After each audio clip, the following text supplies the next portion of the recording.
57 vehicles, you are giving it to parliamentarians. Where is the source? The parliamentarians themselves should challenge that. Look, APRC and DBC were opposition. All other parties that are not concerned with people, NRP, all in the government.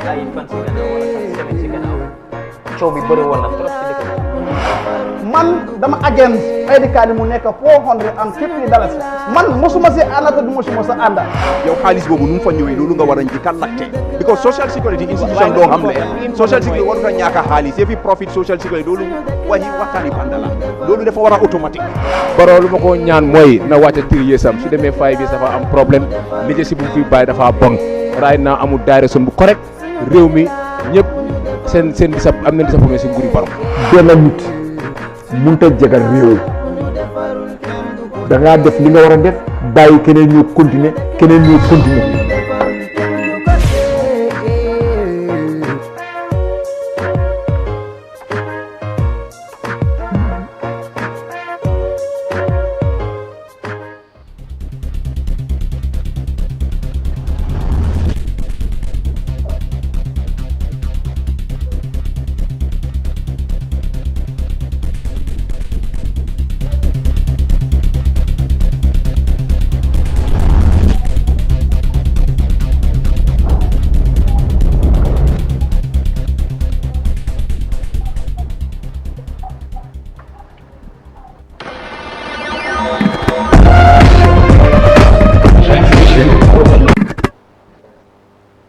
asalaamaaleykum mbokki seetaankat yi man la Alhassane Cissé te yéen a ngi seetaan suñu réew programme nag nekk na programme boo xam ne always dañ leen di indil fii waxtaan yoo xam ne ñoo gën a fes si réew mi ba tax na waxkat yi wax nañ ñu ne réew duñ ko pàccoo dañ ko pencoo ba léegi si kaw penco boobu noonu loolu de waral ñu leen di indil ay gan yi di fi ñëw si studio bi wala ñu leen a am over Skype ou on phone pour rek di joxe seen gis-gis si xibaar yu gën a fes si réew mi.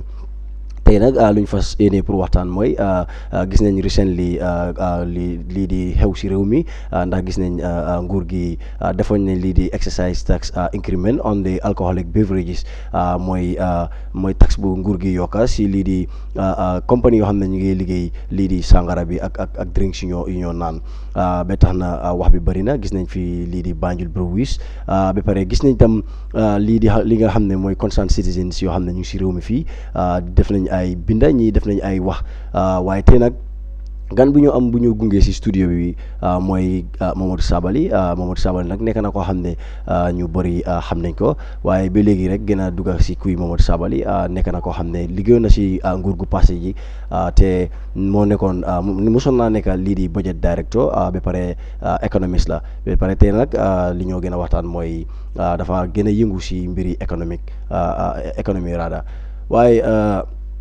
kii di Momodou Sabally bindoon na letter daanaka ay 6 months ago di ko bindal direct ko si lii di finance ministre bi gis nañ ne recently itam yàggul rek mu ngi bindal letter boo xam ne mu ngi ko direct si lii di finance ministre bi waaye li ñoo def rek dañoo dugal Momodou Sabally rek mu nuyu balaa ñu dugg si waxtaan bi Momodou Sabally jërëjëf.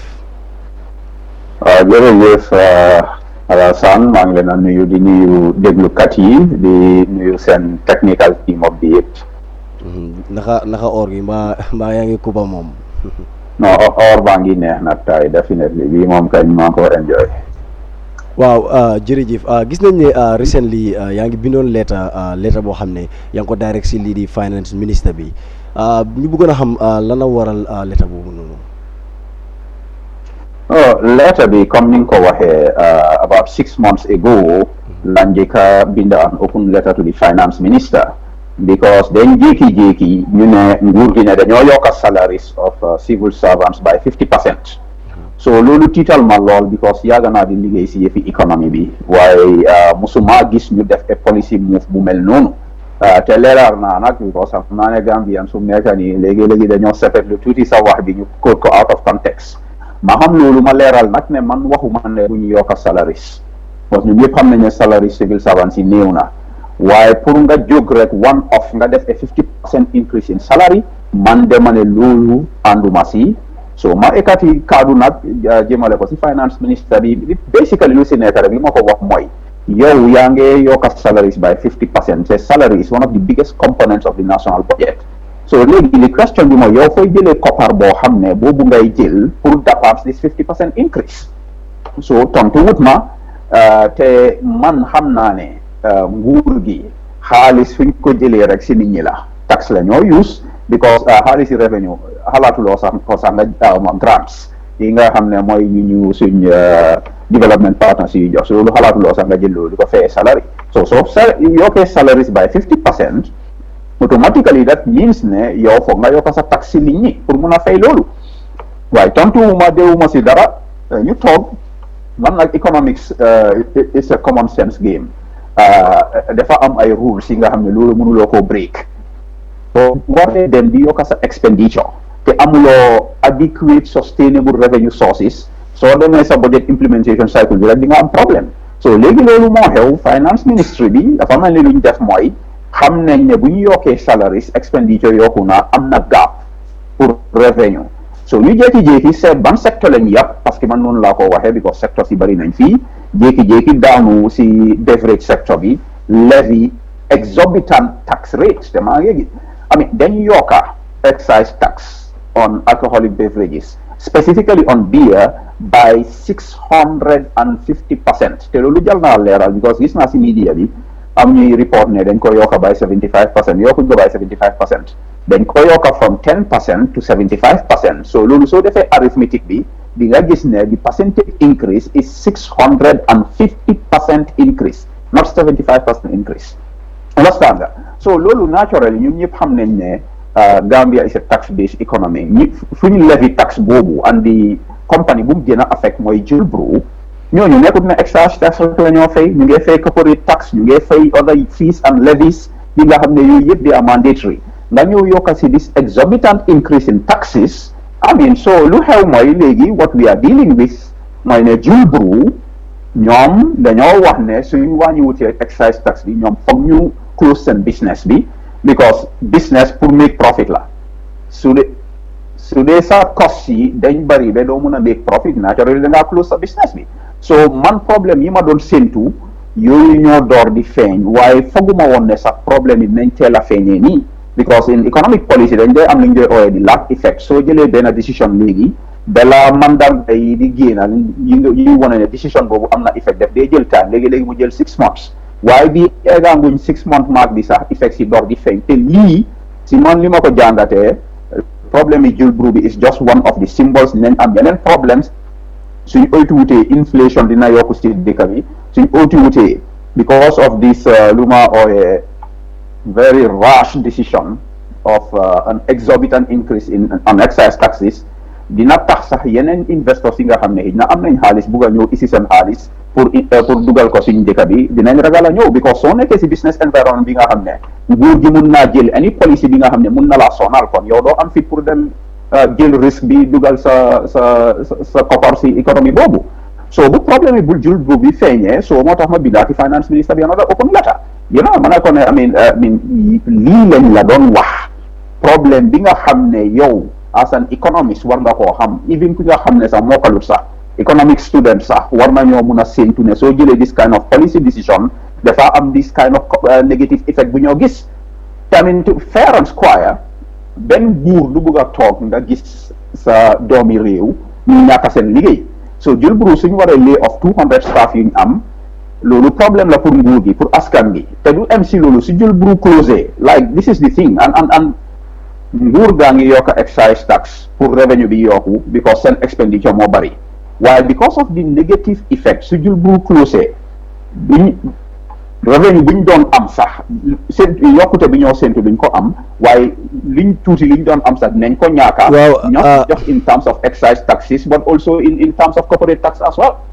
waaw Sabally gis nañ yenn analyse yoo xam ne ñoom seen gis-gis mooy li tax ñu increase lii di excise duty si alcoholic beverages yi ñoom seen gis-gis daal mooy dañ bëgg a discourage lii di alcohol consumption bi si réew mi lan mooy sa réaction si loolu ndax ñu ngi wax ne youtubeur yi ñu ngi sànq si lii di usage of alcohol bi lan mooy sa réaction.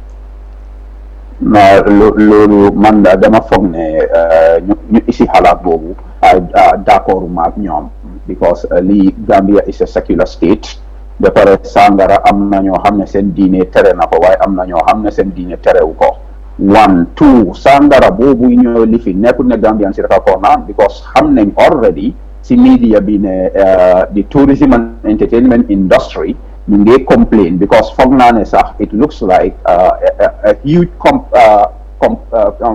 proportion of the alcohol being consumed by tourists te loolu industry boppam la so I don't think ne tax bi pour loolu la tax bi yokka daal Ministry of Finance ñoo def yëfi cuune yokka expenditure amuñ fu ñoo jël revenue ñu seet secteur bu ñu yàpp ñu dem ñu pump up taxes yi I don't think it has anything to do with any moral reasons I don't think so ni kon ñu close lotteries yi waaw ñu ñëw xool si some of the effects comme ni nga ko waxee rek ne gis nañ lu mel ni Banjul Breweries ñu ngi sink fu mu nekk nii yow lan nga foog moo mun a augment situation boobu noonu fu mu nekk nii. pour correct situation bi. waaw as far as Banjul Breweries is concerned because gis nañ ne right now ñu wax nañ ne stop nañ lii di production lan nga foog moo mun a augment situation bi. sorry sa question bi leerut. waaw li ma wax mooy naka nga foog ne noonu la lii di Ministry of Finance di handle situation bi wala any relevant authority pour save lii di Banjul Breweries ak yeneen symptômes yoo xam ne yaa ngi wax ne ñu ngi leen a anticiper. well fi ñoo dooree mooy lii warutoon a am in the first place it's an unnecessary problem an unnatural problem caused by implementation of misguided misinformed policy. lii warutoon a am in the first place ñun am nañ enough problems suñu économie yu ñu war a régler waruñoo yokk problème si loolu la ñoo njëkk a wax dem leer nañ balaa ñoo wax dem to the solutions now the solution obviously mooy nekk pour nga wàññiwaat the excise tax rate waaye soo defee loolu tam di nga save jul brew which I think is the right thing waaye lu tax Ministry of Finance yokka excise tax bi mooy pour yokka revenue because government na ngi yokka expenditure so léegi soo wàññee this excise tax di nga lose some revenue si sa projection yi nga xam ne loolu nga expect ne loolu ngay am sa budget implementation cycle bi léegi foog Ministry of Finance wax ñu tam fan la ñoo jëlee xaalis boobu tam so lii moo tax in the beginning even before budget bi di pass ma bindal finance minister bi di ekkati some of these issues pour mu consider ko because man xam naa ne lii dafa create ay problème yi nga xam ne problème yooyu tam dañoo dem create yeneen problème so the solution is pour wàññiwaat tax excise tax bi fine waaye soo ko wàññee then we deal with a revenue shortfall in the budget te loolu dafa create a budget deficit bi nga xam ne loolu tam mun naa am other negative macroeconomic implications like inflation exchange rate instability and other issues. waaw wax nga lii di uninformed decisions te gis nañ even yàggul rek lii di spokesperson yi nguur gi bind na di wane ne lii di finance ministry de jëlul decision bi on a unilateral basis mu ne seen decision bi bu ñoo increase lii di tax bi dafa jaar through the due process ba pare National Assembly was engaged foog nga ne loolu noonu dina mën a depict lii di wala ñu wax ne National Assembly bi they are incompetent as far as I mean their role is concerned. Mane government spokesperson bi dafa foyantu bu mu yab nit ñi bu mu yab National Assembly lii nekkut faulty National Assembly ku xam naka la budget process bi dee doxee kenn du blame National Assembly for this government dañ provide seen estimates ñu debate ko tax policy measures yi si budget speech bi la dee ñëwee fekk almost the process is at the end so demee ba def budget speech bi almost in the following sitting daf leen nekk formality rek pour ñu ñëw ñu approve the supplementary appropriation bill so it's not the National Assembly's fault ba pare unilateral decision la naka la moo ñaakee nekk unilateral decision mooy finance ministry bi ñu consult all the stakeholders before you jël this decision te man maa ngi si dëkk bi dewuma fenn I know what's happening finance ministry consulting the relevant stakeholders even both horizontally and vertically ñoom xam nañ tam si ma wax they did not do it ñoom ñoo def liñ def so comme que they were man enough to take this wrong ill-advised decision let them be man enough to take responsibility for it and take necessary corrective measures. It's not the National Assembly's fault. fogulo lii di Minister of Finance suñ defee li ñu war a def the role of the National Assembly is to further scrutinize and then safeguard the interests of the general population. Fogulo ne tam they should have been in the position to be able to scrutinize be xam ne the policy is not a good one for the society pour ñu war a ko suppress bañ ko approve. That's fine te this National Assembly ku bañ a wax fen dégg nga bugg a wax ñu ngi def that role ñu ngi play the role of oversight ñu ngi play the role of scrutiny. The point is like expertise before policy is at the Ministry of Finance. The Ministry of Finance boobu xaalis bi ñu leen a fay National Assembly moo ko appropriate.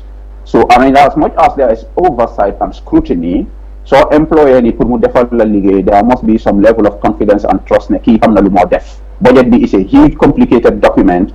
Don't want to expect the National Assembly with them into all those tiny details, given the fact that the entire budget process then could have within 2 weeks at the level of the National Assembly. They don't even want to blame Sunu. I mean, in the first place, Lima of Moy, Ken Ku and basic knowledge of economics. Do def this proposal to start with. So proposal be moved on, they can do non-halal approval, sir. So again, the ball lies in the Finance Ministry's court. Def a policy decision being is unprecedented as far as I know in a budget implementation history. So let them take responsibility. National Assembly, I'm not blaming them for this, and they are doing their job. I can say that for sure. Waaw xoolaat lii di Banjul Breweries gis nañ ñu bëri ñoom seen doubt mooy lana tax nguur gi specifically ñoom seen increment bi nii ñu ngi ko attache ci lii di alcoholic beverages yi lana waral just alcoholic beverages. No, loolu mooy the issue man li ma foog mooy ne rek Ministry of Finance dañ def a very sloppy job ñu seet ban secteur lañ yàpp xam naa ne part of the reasons they advanced and serious quantum jump in excise taxes. I don't know why specifically ñu jël Jul Brew, but one of the reasons you ma dégga I mean out there mooy ne dañ ko jëja yokka waaye loolu waxi cuuni la. waaw ñu dugaat si sa biir leta bi rek gis nañ ne si sa binda bi wax nga ne lii di effect bi maanaam affaire bi nu moo loree maanaam loraange bi rek du em rek si lii di breweries yi wala seen stakeholders yi yaa ngi wane ne lii dina dem lu passé loolu noonu ndax mu nga ñu gën a leeralal yeneen symptômes yoo xam ne yow yaa ngi ko anticipate as an economist. No, already one of the biggest players in the tourism industry, Bunamanjai for Nas Senegal, Hotel Lamo Ligel, ñoom complain that dafa affect seen product because tourism suñ ñëwee naan yooyu ñoo naan dañ ko jënd si hôtel yi loolu dafa bokk si turnover ak profit yi hôtel yi te hôtel yooyu si yooyu la ñoo jël tam fay seen staff si fay seen yeneen taxis yi soo ñëwee si entertainment industry keroog maa ngi am feedback from somebody all the way from America. Moom maa wax ne the other issue mooy nekk si clubs yi because night clubs yi mu ne ñoom they don't make much money from entrance fees. They make money from sale of some of these alcoholic beverages te ñooñu tam dafa am ñi nga xam ne they dependent on it. So loolu mu ngi si and soo ñëwee to the overall macro effect mooy ne let's say for instance Jul Brew Banjul Brew is $10 leen doon fay tax last year. So Ministry of Finance ñu projecté suñu yokkee di 650% tax bi ñuy di fay dina jóg from $10 to $65. So dañoo dugal loolu si di overall budget ñu peg expenditure bi si loolu. Now that lii mu ngi am negative effect su Jul Brew closé yow 65 nga doon expect si revenue far 10 bi nga doon am sax yaa ngi koo ñaaka te loolu is just in excise tax nga boole si loss of revenue bu Jul Brew di am in terms of corporate tax in terms of pay as you earn soo jëlee yooyu yëpp di nga gis ne government dina lose revenue upward in the hundreds of millions of dollars. Loolu dafa ne fa deficit on the overall budget si loolu amee foog government dem leb xaalis pour fay loolu te loolu depending on ni nga ko defee dafa create inflation si inflation yokkee si dëkk bi exchange rate bi dafa depreciate su exchange rate bi depreciate there is lu ñu dee ooyee exchange rate pass through in macroeconomic analysis. Gambia suñu bagage yu bari si biti la jógee immediately exchange rate bi depreciate rek suñu bagage yi dañoo gën a cher yi dafa cause dunda bi gën a cher. waaw mu unstable. waaw pour connect loolu ak ordinary Gambien bi nañ ne ñoo xam ne ñu ngi si dex gi dem kati tool yi ak yu mel noonu ñooñu naka nga foog ne lii nu daf leen naka la leen mën a affecté amin directly. mooy li ma wax noonu Number one, let me start off. Fee so fi dahe 200 nit si liggéey dëkk bi yëpp nga affect because ñu ñëpp a bokka. So ñooñu ñi nga nekk ni xam nga ne si teeru bi fii lañ nekk di feeku di yónnee xaalis seen famille yi si dex gi ñooñu seen income dina wàññeeku boobu benn la. soo ñëwee si inflationary effect bi su inflation yokkoo peak milk ñun ñëpp a ko dee naan whether Banjul nga nekk o Basse loolu dafaa yokk sa cost you understand maalo su price bi yokkee ñun ñëpp la moo affect ak yeneen. So fii practically ñun lu ñoo dundee at least all the major urban centers loolu la ñoo dundee so ñun ñëpp la moo affect including the rural areas. Inflation moom su rise up is nationwide. waaw léegi nañ xool si situation bi right now ndax gis nañ ne wala dégg nañ ne lii di nguur gi ak Banjul Breweries ñu ngi si some sort of negotiation waaye léegi nañ ne nguur gi defuñ benn reverse lii di policy bi wala amee nuñ ko pour améliorer situation bi nañ ne comme ñu ngi ko bàyyi ni mu mel nii rek naka ngay describe réew mi in the near future. Well, look, man li ma wax mooy soo gisee teel ma wax si mbir mi sax dama doon xaar ba after 6 months lag effect bi door di kick in then ma analyse based on concrete statistics that I would have had or analyse the effect of these rash decisions on the economy. Loolu ñu waxangut bii mooy bu njëkk a feeñ dina am ñuy feeñi si kanam. ok bii specifically suñ ko closé wax naa la already. nit ñi yu mel ni pour gën a spécifique rek. dégguma la dama ne comme da nga ne am na yu feeñ yu mel ni comme pour gën a spécifique rek. non waaw bii moo jot a feeñangum so maa ngi focus angum si loolu waaye luy xew si mooy generally su jul bu closé nguur bi total revenue bi wàññeeku na expenditure bi duñ ko mën a wàññi because it's already appropriated te ñun xam nañ ne normally government dañ dee spend comme lu xew last year more than even the National Assembly bi approve si budget bi so yaa ngi am a worsening deficit situation.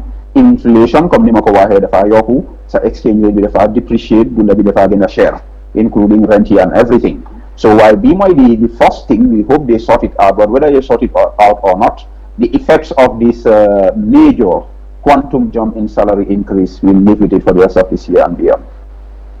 waaw léegi nañ ko xool from a competence base yow lan naka nga gisee lii di Ministry of Finance at large administration bu fa nekk yëpp foog nga ne ñoom dinañ mën a génn si situation bi with a win-win situation from the government side ak lii di beverage company yi nii. I don't see it happening bii mooy si Gambia dox dee ñaaka dox dee they made a policy blunder léegi suñu wàññee excise tax bi fine jël pour dina stay waaye ñoom dinañ am pour lijjante waat the loss of revenue bu loolu di cause in terms of the total budget estimates either ñu dem yokka tax in other sectors ñu tam complain or ñu dem leb mu create inflation si dëkk bi situation bi noonu la it's bad win-win maybe no there can't be a win-win situation in this because jul bru sax suñu waree wàññi lii I don't think dinañ ko delluwaat back to fu mu nekkoon last year so jul bru will be worse off and Ministry of Finance would be worse off. So it's a bad situation. waaw ñu dugaat si letter bi rek am na loo xam ne highlight nga ko ma quote la rek nga ne please do not go ahead with your suspected alleged plans to remove that young senior staff at your ministry who is bold and honest enough to disagree with you based on professional policy grounds ndax mu nga ñu enlighten si loolu gën a ñu leeralal loolu noonu rek. No, soo gisee mentionuma ay names bu xam naa ne koto yi dañ dee am seen pexe si ñi nga xam ne ñooñu lañ ilif si liggéeykaay yi so bëgguma dem into details parce que dinañ foog ne ki ma mention foofu kooku mooy wax ak man kooku nekk di wax ak man I don't have a personal relationship with him waaw ñu nekk si ministry bi xam nañ li ma wax ñu nekk si sector bi xam nañ li ma wax because there is a young professional very smart ki nga xam ne moom àndut ak xalaati ministre bi ak permanent secretary bi te am na benn meeting bi gars yi am outside of the ministry in a public forum kooku dafa disagree ak ñoom ma dégg ne waa ji mu ngi ko bëgg a génnee foofu te waa ji ñun ñu xam ministre bi xam nañ ne he is very good at those things mu faa ñëw du moo ñëw si ministry boobu ñaari permanent secretary la fa fekka mu génnee fa ñooñu ñëpp dañ delloo si ki nga xam ne kooku géej naa liggéey si système bi more than 6 years te kooku xamut anything li nga xam ne ñu fa nekkoon xamuñ ko so he has his own funny ways of doing things bëgguma dem into the details ñun luñ xam si dëkk bi dafa bari so moo tax léegi-léegi ñuy contrôle li ñoo wax otherwise dëkk bi si boppam mooy shake so li ma ko advice rek moom xam na li ma wax xaaral ma jeexal bi moom xam na li ma wax parce que du ma mos di leeral fu ni li nga bëgg ma leeral in the interest of ñu fa nekka li ñoo wax mooy games yi gars yi doon play fii di suppress seen genius yi nga xam ne yaa smart and intelligent and vocal nañ stop games yooyu dafa cost a lot si dëkk bi am na ñoo xam ne they went to jail in this country for doing nothing wrong te Yaya Jammeh lañ blame te fekk du Yaya Jammeh rek ñu ko doon liggéeyal ñoo dem di boole wante di dugalante si problème yooyu passé nañ ñu ngi géema pour rectify the wrongs of the past. So man li ma sound is a note of caution to everybody in a policy situation pour ñu bàyyi xel buñ notante si liggéeykaay yi nañ allow xale yi as professionals loolu mooy njëriñi dëkk bi yow sa gis-gis su utee suma bos ñu def a debate at least soo jëlutee suma idea sax sooy implement sa policy di nga bàyyi sa xel si yi ma laa wax loolu mooy njëriñi réew bi so foog ñu open up the space for dialogue, constructive debate and informed policy implementation. waaw nga nekk koo xam ne yow nekkoon nga si place boo xam ne comme am na a huge connection ak li ñoo waxtaan lii a budget director te fi nga nekk rek an economics yow si sa gis-gis yow naka nga foog nguur gi at large naka lañ mën a génnee si situation bu mel nii ak yeneen yoo xam ne ñu ngi leen a anticipate. Well li ma wax mooy fi njëlbeen bi situation bu xew nii warutoon a am because there was no need for this kind of really bad policy move because suñ economy dafa am constraints yi nga xam ne constraints yi dañ fi yàgga vare suñuy wax ñu naan 94 depuis time yi Jawara la problème yi door suñ economy has been struggling for a long time. They've been through several structural adjustment programs from the IMF, from time yi Jawara through time yi Jammeh. And because of the nature of the ñu bëri dinañ disagree si loolu ndax gis nañ most people dañ dee praise Jawara regime bi in terms of economic comme economically dañ dee wax ne it was very prosperous.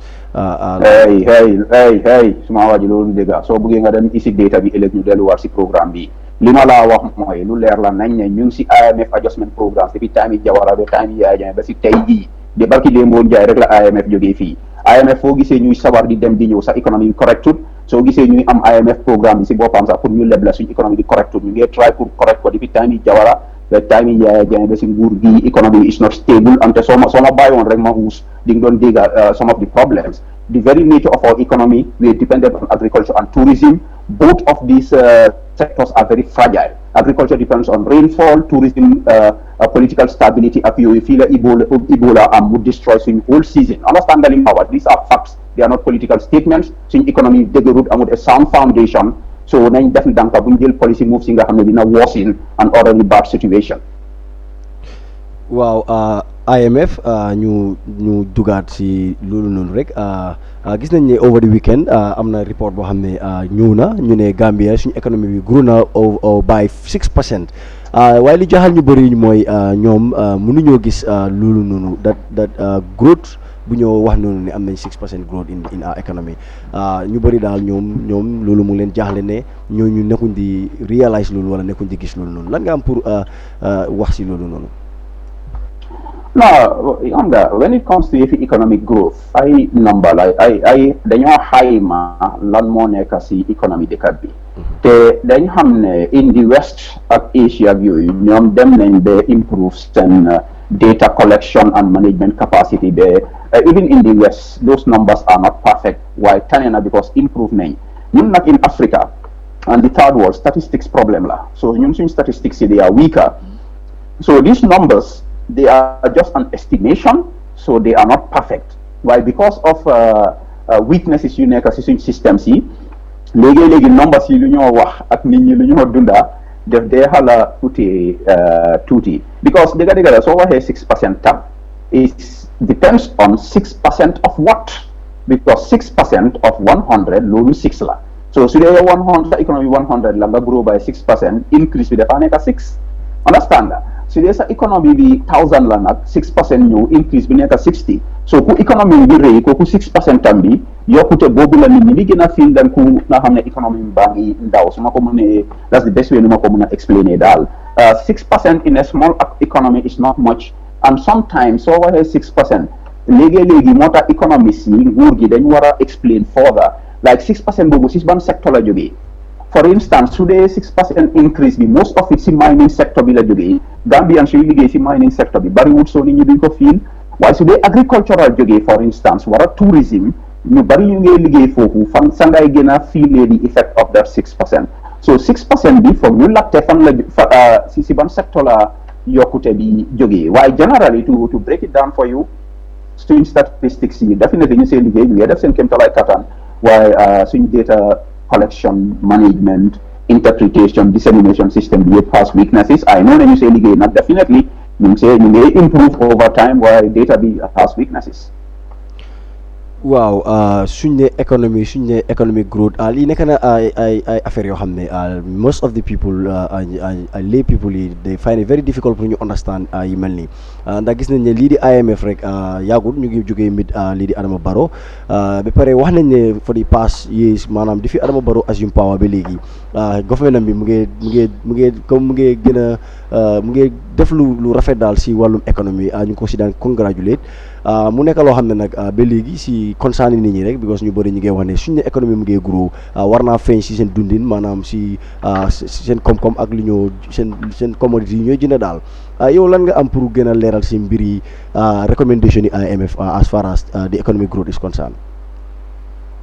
Well, yëfi IMF moom dafa complicated man liggéey naa ak ñoom for more than 13 years and to be fair to them xam-xam gaay am nañ ko si yëfi economy waaye sometimes naka la gaay de there's this program foog naa ise kudang lom ñaawaña ite tambila lam kudan na ak loo xam-xam kudang man Modou Sabally mi jógee Saba Sanjal bi moo xam kudang ba passé Lamin mi nga xam ne kudang la jógee so IMF am nañ xam-xam they have access to data our data is only as good as our systems are loolu la ñoo jël ñu def seen analysis waaye at the level of waa jooju wax si turi IMF kooku mooy the head of the mission or xaw ma deputy managing director la ñoom seen wax léegi-léegi daf dee xala méngoo politique tuuti so su mbir mi ñaangee ba ñaan sax gars yi dinañ si dafa tànga te gars yi dinañ leen criticize foofu behind closed doors te li ngeen a def lii correct da ngeen war a adjust lii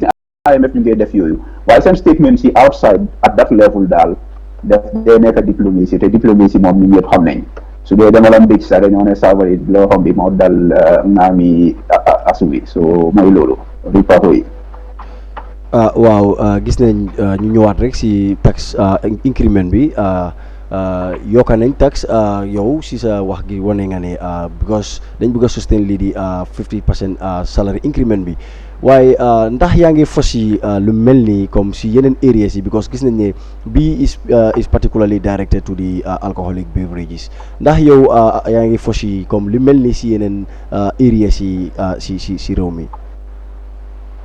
Well, I think the Ministry of Finance ñu ngi jàng a very bitter lesson si Julbro fiasco bi so yaakaar naa ne dinañ xalaataat balaa ñoo yokkaat beneen tax but I can tell you one thing as we are speaking am na yeneen tax yuñ yokka duñ ko ooyee tax dinañ ko ooyee levy also but by next week di nga gis loolu si media bi mooy lan ndax mu ngi until publication bi génna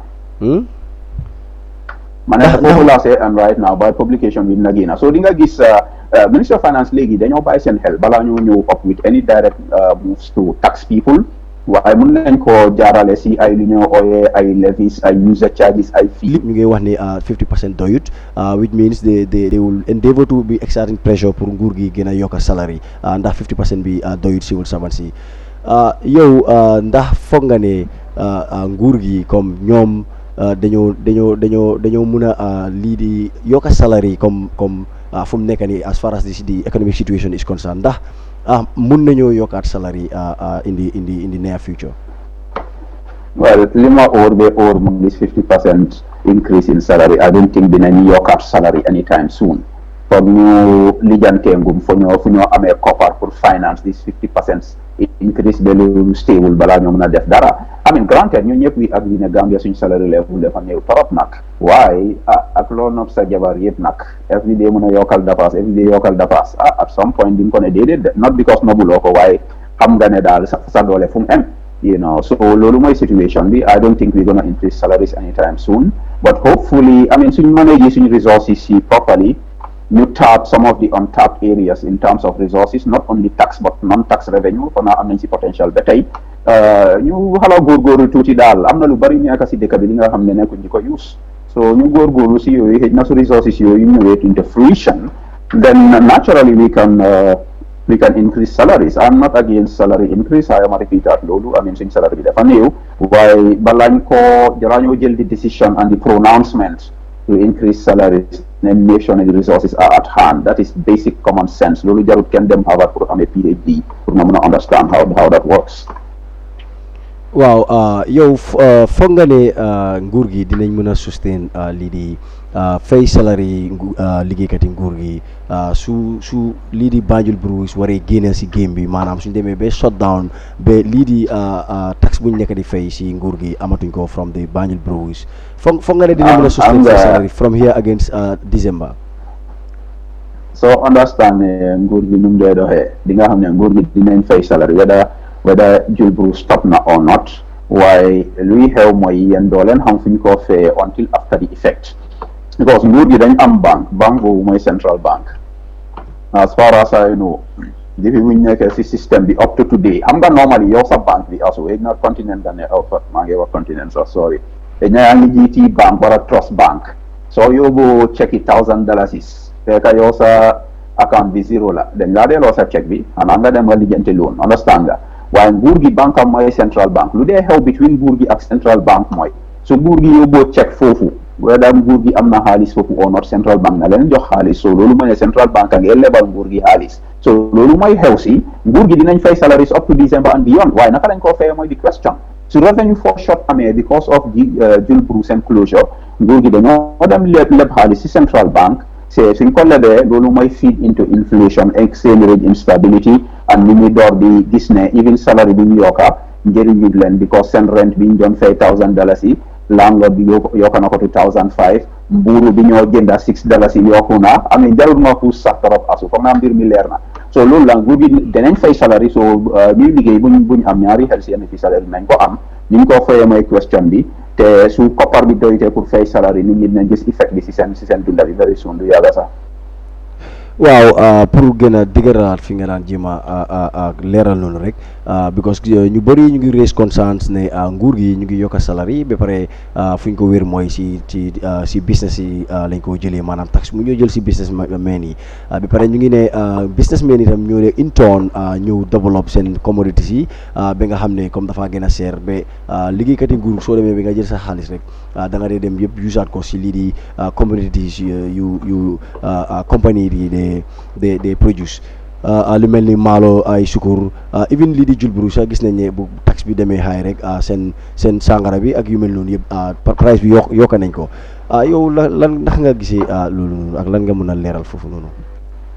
Well, it all boils down to Limalawa Asu, and this is why even before 2019 ma ikati kaddu yi jëmale ko si ministre bi yaa ngi yokk expenditure fooy jëlee xaalis bi parce que nguur amul xaalis nguur fu moo am xaalis mooy jël leen ko teg ko nit ñi di yokka tax nit ñi fay tax bi te tax bi comme ni nga ko waxee businessman soo ko yokkalee tax businessman du fay tax boobu de Jul Brew bi nga ne ñaata la 25 nga yokka tax si Jul Brew by $5 Jul Brew bi $5 boobu ngay jël si ñoom loolu la ñoo yokka seen 25 ñu jaayee Jul Brew bi $30 te nit ñooy fay $30 boobu so noonu la moo demee in all other sectors nguur gi fu ñu yokka tax rek tax boobu nit ñi ñoo ko fay indirectly, so yow da ngaa nekk along xaari si dëkki saraxule yi am yow xamuloo sax yëfi économiste bi ko saraxule nga waaye su ñu yokkee tax si sukur yokk rek yow in along xaari yow yaay fay tax si sukur bi because businessman bi ñoo levy that excise tax on kooku du ko fay cause du ñàkk a profit am su doon yaa ngay jënda poti sukur $10 si seen along xaare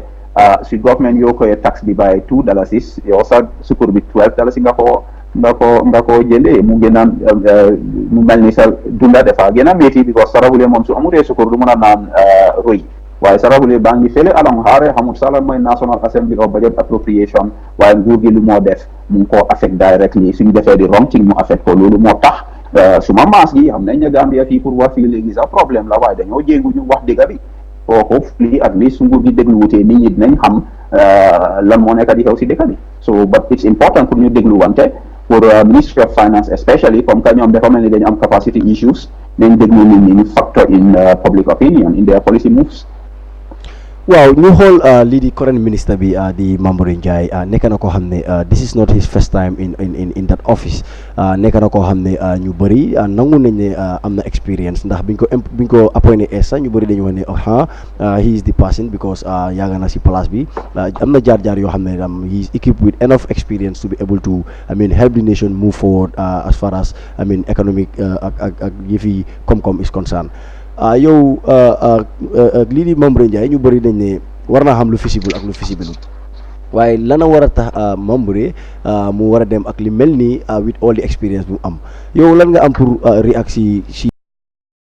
Well, man, moo tax Mamadou liggéey naa ak moom at that time at least I knew ne he knew what he was doing but right now li moo def man def ma jaaxal xaw ma fan la xalaat yi jógee.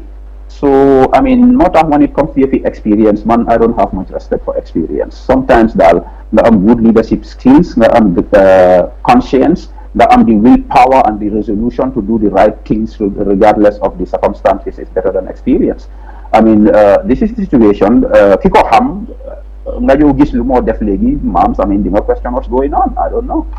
waaye fooguloo daf daan just try pour please lii di nguur gi pour bañ a leen a wax ne lii is not feasible waaye just to please them mu wax leen ne ñu fooj ahead fooguloo ne loolu moo tax mu def loolu noonu. Well, loolu mun naa am of course man I'm not in his mind I don't know what's happening in his brain waaye man xam naa ne liggéey ak Yaya Jammeh moo gën a naxaree liggéeyal any president regardless of Adama Barrow waaye at the time defoon nañ expenditure controls amoon na times yoo xam ne State House dañoo bind a request Ministry of Finance wala ne xaalis amut on several occasions def nañ loolu so that's why I know ne tam fu mu nekk nii biñ ko jël as ministre am na ñoo xam ne ñu ngi jigéen nguur bi neexuñ leen so I don't know ndax loolu moo tax muy def yenn yi waaye man li ma wax mooy improve the welfare create inflation so yaa ngi increase income in it by $10 waaye su inflation nekkee 7% kooku lu ñoo ooyee real income in economics kooku real income bi dafa nekk $3 so dafa ne yaa ngi fuuxal nit ñi so I don't know this one bii moom bii def ma sud ori guys si mbaar mi bii sut na ma bii daal maams moo xam what's going on in his head and he'd better come and explain it to the public because he owes the public an explanation. waaw Mr Sabally am nañ lii di Bori Dabo di sales manager Julburu moom itam dañ ko bëgg a connect rek ñu ko am sa line bi pour mu leeralal ñu loolu noonu di current situation diggante ñoom ak nguur gi hello Bori Dabo.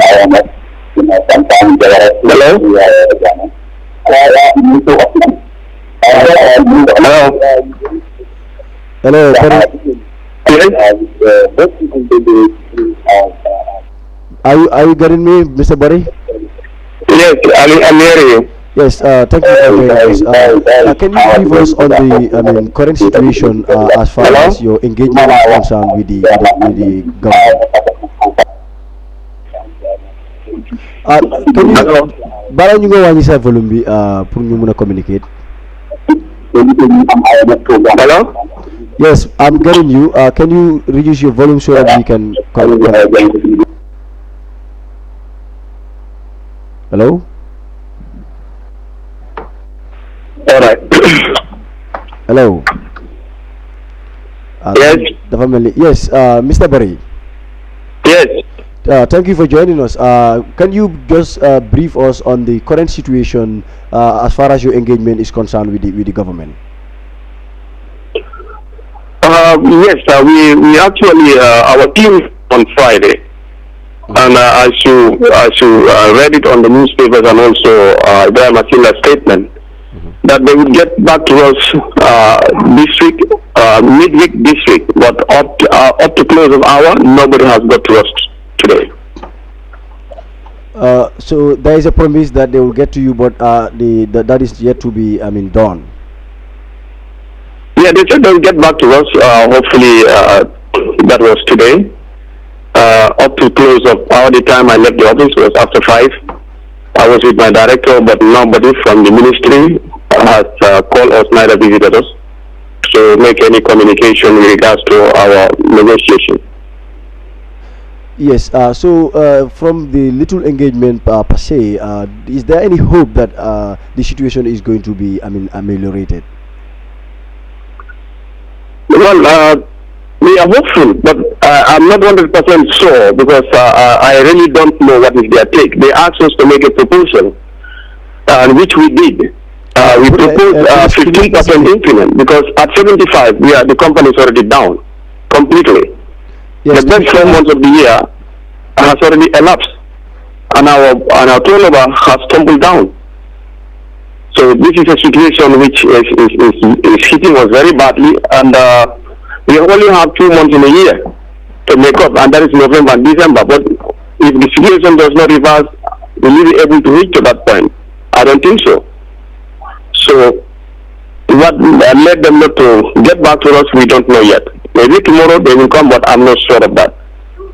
However, I know the parliamentarians are engaging them, and we hope, on the side of parliament, we are hopeful. We are hopeful that they're going to engage them, and we are hopeful that something may come up.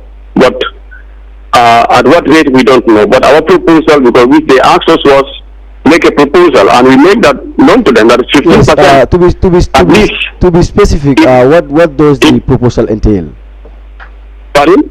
To be specific, you said they asked you to come up with a proposal. What does that proposal entail?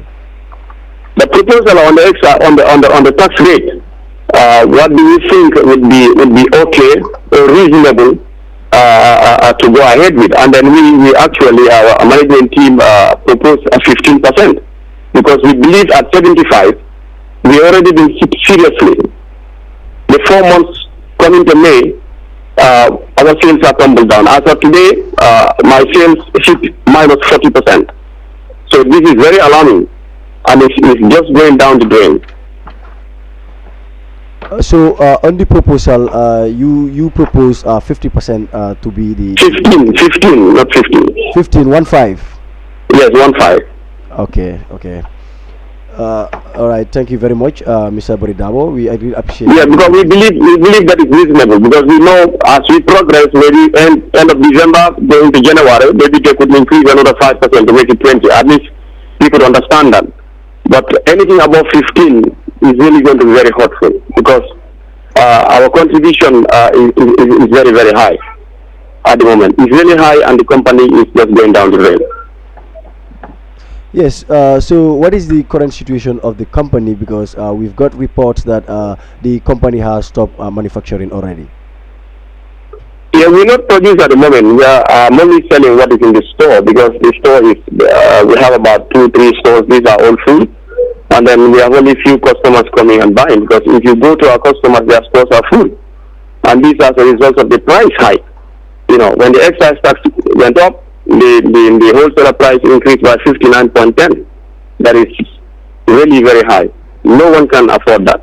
For instance, when the bread goes up from by 15%, that was a total outcry.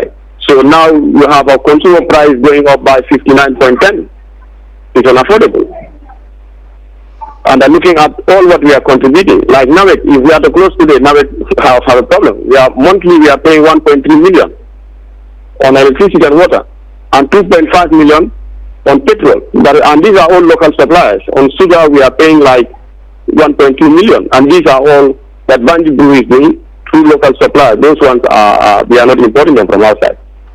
So there's a huge money that we are paying, and all these stakeholders will be affected. So I think it's prudent that we look at it holistically. They have to accept something fundamentally went wrong, and then correct it for the company to continue. Otherwise, I'm sorry, Senegal will have to host us. All right. So on the 15%, what is going to be the stance of your company if the government don't agree with the 15% as you proposed? Well, as I said, we are a good citizen that does not challenge the government. Something went wrong, and we told them, because as a company, and this is a flagship of foreign direct investment in the Gambia, so you cannot let that go.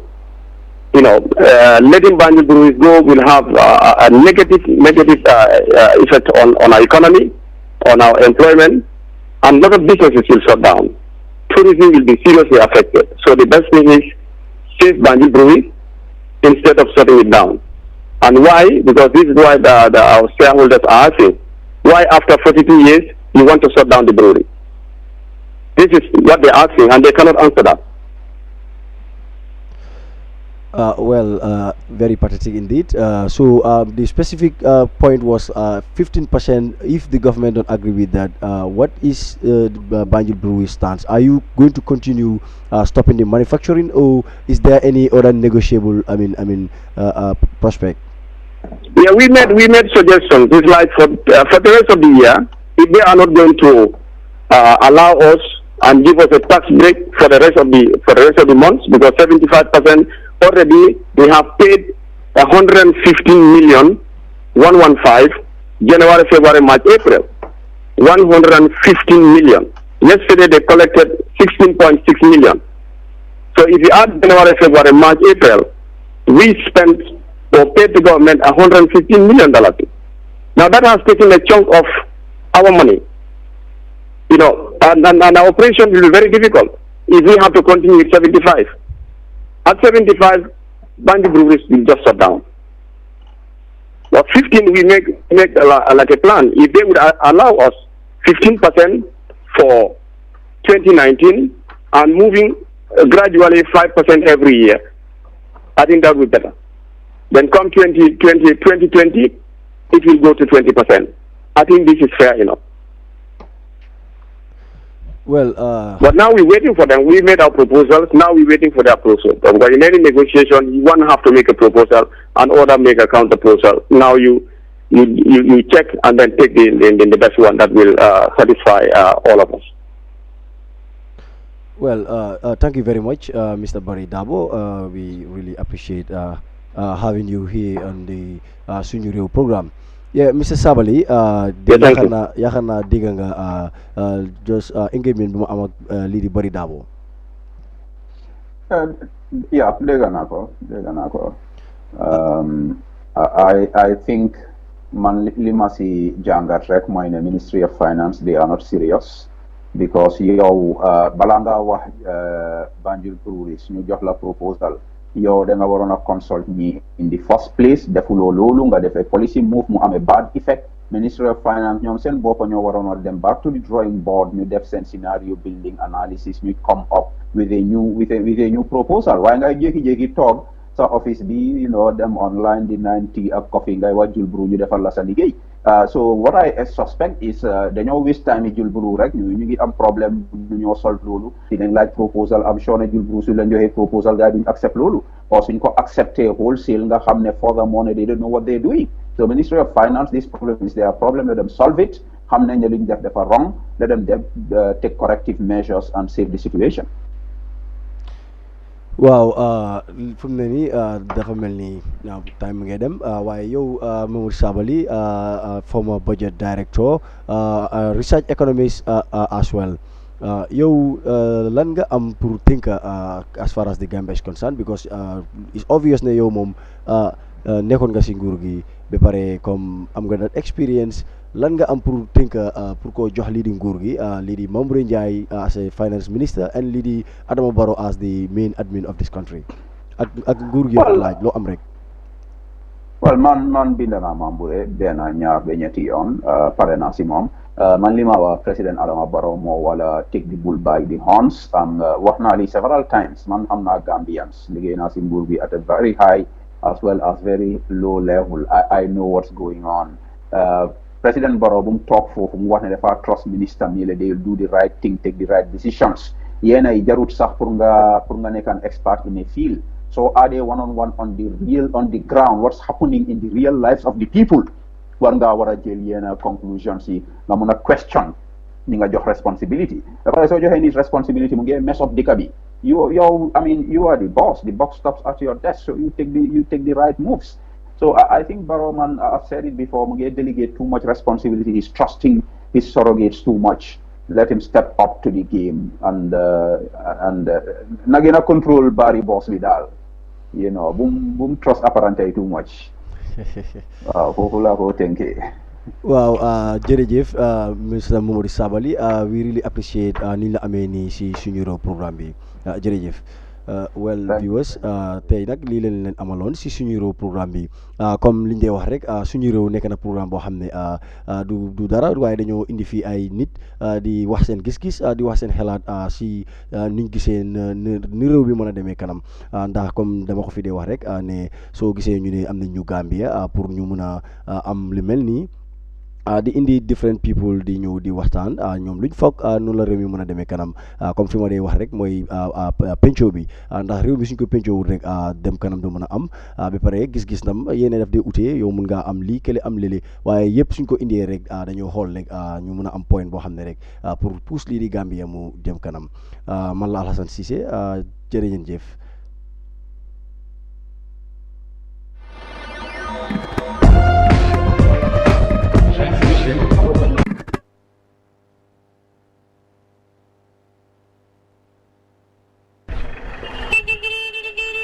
Banjul la nga dem terminal marché garage bu ko leen dul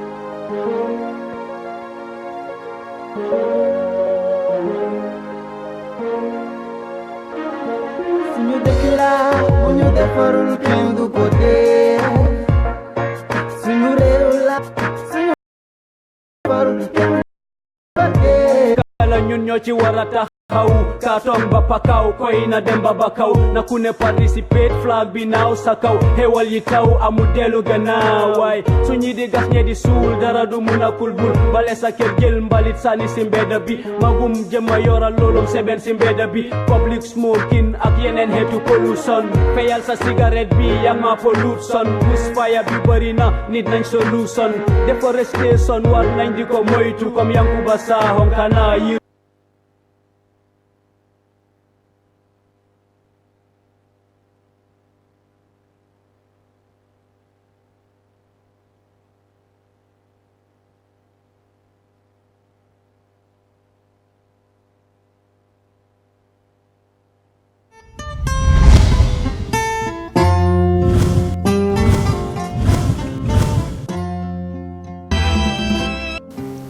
Fear over electoral rigging rocks Zimbabwe as the country. Yesterday, after listening to Prime Minister May's assessment of the state of the negotiations,